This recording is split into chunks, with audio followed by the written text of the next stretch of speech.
Alright, good evening po. I-explain ko po kung paano po gamitin ang ating retinol set. Okay, unang-una naghilamos po ako sa toilet. Yung pinanghilamos ko na sa toilet po. Okay? And then, syempre, ang ating, ayan, nalis ko na ang ating susunod ay retinol toner. Ayan, sobrang naalis ang dumi ng mukha ko, guys. Ayan, pwedeng pang alis na makeup or whatever na dumi sa mukha. Ayan. Ayan, ayan. Ganyan, idampi-dampi lang po natin na ganun, okay? Sa dampi-dampi lang po na yan, nalis po ang dumi ng mukha ko, okay? Ito muna, and then ito. And then, sa serum na po ako, guys. Ayan, buksan ko si serum. Bagong-bago po, fresh na fresh from plant. Fresh na fresh ang aking plantang presyo, okay? Retinol serum, ayan, ayan ha.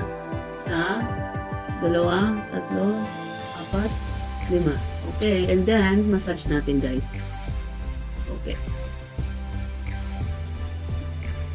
Clockwise, guys. Ayan.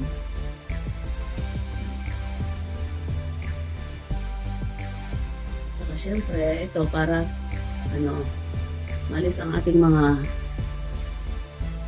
wrinkles, pekas, tigyawat, peklat. Ayan. Masarap pala sa mukha, guys. Malamig siya. Oh. Ilagay ninyo sa ref, guys, para mas maganda. Ayan. Massage natin ng 1 minute. 2 minutes. Ito yung mga may nag-ano dito. Nagsasag. Ayan. Dito sa liig. Siyempre, pag nagsasag yan, lagyan natin. Lagyan pa rin. Kasi parang hindi enough eh. Adik pala ito, guys. Ayan. Lagyan dito sa liig para malis yung mga nagsasag dyan. And then, yan.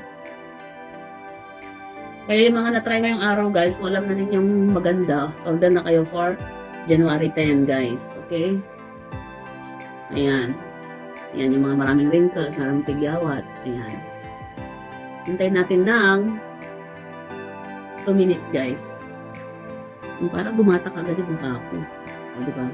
And then, sunod dyan, hintay tayo ng 2 minutes. Kaya lang, bibilisan ko na lang to kasi nga, guys, video ito. Okay? Ayan. Ayan ang laman, guys. Hintay na ma-absorb ng face natin. Pero ngayon, binilisan ko lang, guys, hindi ko na mahintay para alam din yung gamit. So, yung mga maraming, pekas, maraming peklat, tigyawat, ito yung may dadamihan natin. Ayan. Clockwise.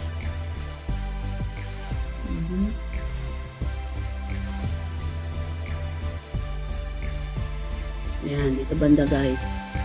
Ayan, paganyan pang natin. Paganyan. Ayan, pwede rin ganyan.